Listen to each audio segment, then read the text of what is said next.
Já viu? Essa porra daqui, pá. Vai caber.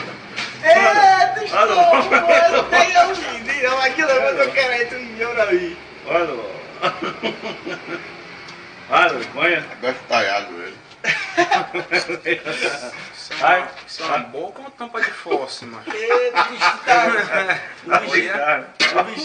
o bichinho tá com fome, eu acho. Tá com ele com... É massa de pedreiro, velho. E nem lavou com o Léo. Não. Só veio passar só na perna. Tá na terra. Tu cai fora daqui, cabrão. Esse daqui é pra São Paulo ainda hoje. Chegando ele botou a boca nele, 2 colheres de Chega vez, assim, pô. Luizão, dá uma rebocada assim, uma pá de vez na boca assim pra ver se já. Pega água. Água, desgraça.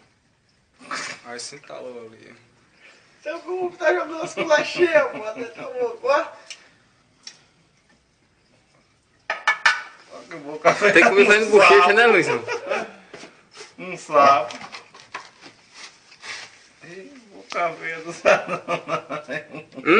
É, vem o celular, irmão. Nem pra quem é mais, cabrão. Pega ela aí, Léo. Só existe uma colher só do mundo?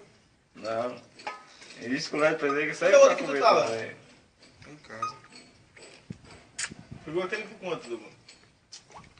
Eu fiz rolo. E outro tem lá.